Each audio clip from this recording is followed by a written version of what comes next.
भारत में करेंसी की डेसिमलाइजेशन कब हुई थी और क्यों हुई थी? तो इससे पहले कि हम डेसिमलाइज्ड और प्री डेसिमलाइज्ड सिक्कों के बारे में जानकारी लें, हम डेसिमलाइजेशन क्या होती है उसके बारे में जानकारी लेंगे। डेसिमलाइजेशन वो पद्धति है जिसमें किसी देश की करेंसी या नाप तौल करने के मापदंड को ऐसे भागों में बांटा जाता है जो कि 10 से गुना हो सके। हमारे देश में डेसिमलाइजेशन 1 अप्रैल 1957 यानी 1 अप्रैल 1957 से लागू हुई थी। इससे पहले भारतवर्ष में 4 तरह के सिक्कों का प्रयोग होता था। पहला तो रुपए थे, उसके बाद आना थे और फिर पैसे और पाइस भी थे। तो 1 रुपए में 16 आना होते थे और जिसमें कि 64 पैसे और 192 पाइस भी हुआ करते थे। 1 रुपए में 16 आना, आधे रुपए में 8 आने और 1/4 रुपए में 4 आने हुआ करते थे। रुपए को भाग करने की ये पद्धति थोड़ी सी कंफ्यूजिंग हुआ करती थी और याद रखने के लिए भी थोड़ा कठिन था। कैलकुलेशंस को आसान बनाने के लिए भारतवर्ष में 1957 में 3 तरह के सिक्कों का प्रयोग बंद कर दिया गया। आना, पैसे और पाई का व्यवहार बंद हो गया और एक नई पद्धति लागू की गई जिसमें नया पैसे को पहली बार हमारे सिस्टम में इंट्रोड्यूस किया गया, जिसमें 1 रुपए में 100 पैसे थे, आधे रुपए में 50 और 1/4 रुपए में 25 पैसे होने लगे। तो आइए देखते हैं मेरे कलेक्शन में डेसिमलाइजेशन से पहले की कौन कौन से सिक्के मौजूद हैं। तो ये मेरे कलेक्शन के ऐसे कुछ सिक्के हैं जो डेसिमलाइजेशन के पूर्व इशू किए गए थे और ऊपर की लाइन में से जो 5 सिक्के हैं वो प्री डेसिमलाइजेशन पीरियड के हैं और जो नीचे के 3 सिक्के हैं वो पोस्ट डेसिमलाइजेशन के हैं। इनके अलावा मेरे पास 2 ऐसे सिक्के हैं जो डेसिमलाइजेशन के साथ साथ इनका इशू होना बंद हो गया था, जो आधा आना है और 1 पैसा है। मैंने जो नीचे की लाइन में 3 सिक्के रखे हैं वो डेसिमलाइजेशन के बाद में इशू किए गए थे। ये सिक्के मैंने प्री डेसिमलाइजेशन के सिक्कों के साथ में कंपेयर करने के लिए रखा है। तो आइए शुरुआत करते हैं 1 रुपए के कॉइन से। जो प्री डेसिमलाइज्ड 1 रुपये का कॉइन है ये 1950 से 1954 के बीच इशू किया गया था और ये कॉइन 1950 का है। जैसा कि आप देख सकते हैं दोनों साइड में गेहूं की बालियां हैं। 1 रुपया ऊपर में लिखा हुआ है 1 रुपी 1950 और ये डायमंड मार्क जो कि दर्शाता है कि ये मुंबई मिंट से जारी किया गया था।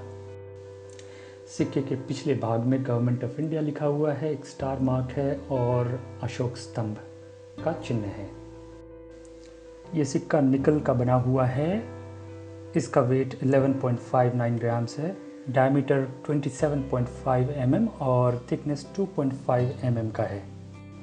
और अगर हम पोस्ट डेसिमलाइज्ड 1 रुपये का सिक्का देखें तो ये भी कई हद तक पिछले सिक्के जैसा ही था। दोनों तरफ गेहूं की बालियां, 1 रुपये का कॉइन लिखा हुआ है और पीछे में अशोक स्तंभ और भारत यानी इंडिया लिखा हुआ है।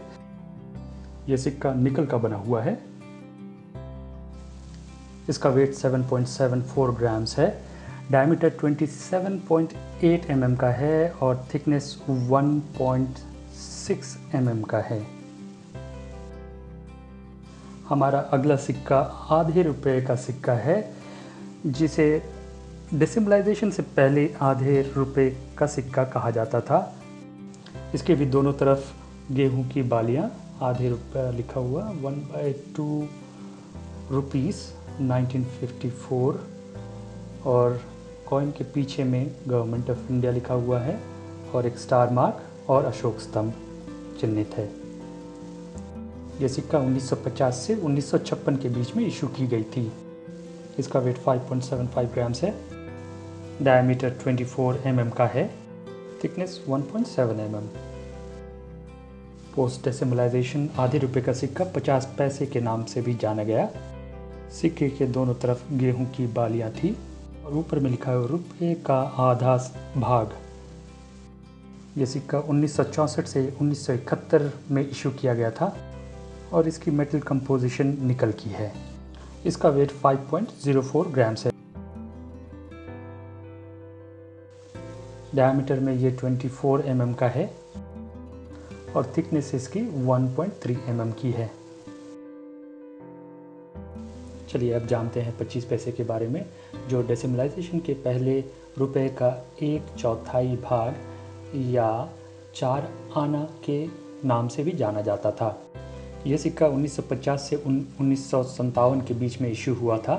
ये सिक्का 1954 का है। सिक्के के दोनों तरफ गेहूं की बालियां हैं। ऊपर में 4 आना 1/4 रुपीस लिखा हुआ है और पीछे में गवर्नमेंट ऑफ इंडिया लिखा हुआ है, एक स्टार मार्क है और अशोक स्तंभ भी है।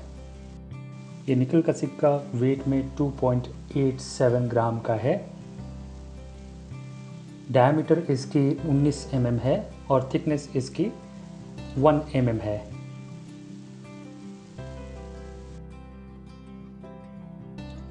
ये सिक्का डेसिमलाइजेशन के बाद 25 नए पैसे बन गया और ये रुपये का चौथा भाग भी कहलाया जाता था।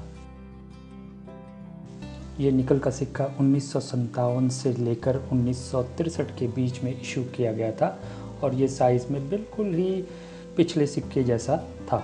वेट 2.4 ग्राम्स, डायमीटर 18.9 mm का और थिकनेस 1 mm की थी। इनके अलावा भी 4 और सिक्के डेसिमलाइजेशन से पूर्व इशू किए गए थे, जिनकी जानकारी मैं यहाँ दूंगा। सबसे पहले बात करते हैं 2 आना की। ये 1950 से 1957 में इशू की गई थी। इसका कंपोजिशन कॉपर निकल का था। वेट 5.78 ग्राम्स, डायमीटर 25.4 mm और थिकनेस 1.73 mm की थी। इसका शेप स्क्वायर था और इसके कॉर्नर्स राउंडेड थे। सामने में एक बुल यानी बैल का चित्र अंकित था और हिंदी और इंग्लिश में 2 आनास यानी 2 आना लिखा हुआ था और नीचे में साल भी लिखा हुआ था। सिक्के के पिछले भाग में अशोक स्तंभ और गवर्नमेंट ऑफ इंडिया लिखा हुआ था और एक स्टार मार्क भी था।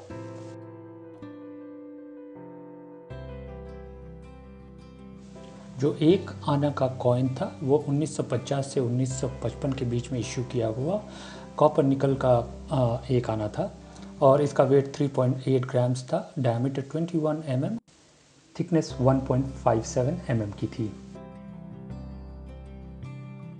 ये कुछ साल पहले एल्युमिनियम का 10 पैसे का कॉइन जैसा स्कैलप्ड शेप का था। इसमें 12 नॉचेस थे। इस सिक्के के सामने में एक बैल का चिन्ह अंकित था। नीचे में साल लिखा हुआ था जिस साल में कॉइन को इशू किया गया था और 1 आना इंग्लिश में और हिंदी में 1 आना लिखा हुआ था। पीछे भाग में गवर्नमेंट ऑफ इंडिया लिखा हुआ था, अशोक स्तंभ और एक स्टार मार्क भी था।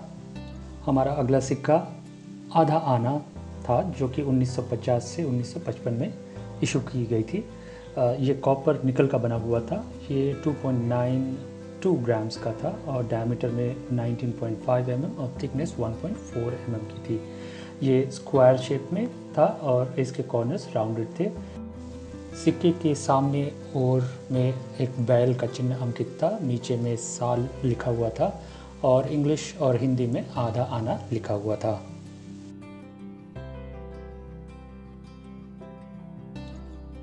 सिक्के के पिछले हिस्से में गवर्नमेंट ऑफ इंडिया लिखा हुआ था, स्टार मार्क था और एक अशोक स्तंभ अंकित था।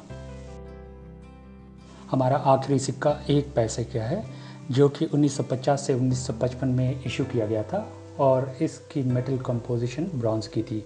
वेट में ये 2.92 ग्राम्स का था। डायमीटर 21 mm और थिकनेस 1.14 mm की थी।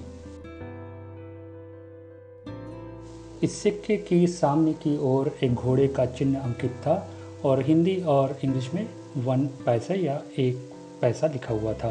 पिछले भाग में गवर्नमेंट ऑफ इंडिया, अशोक स्तंभ और एक स्टार मार्क भी था।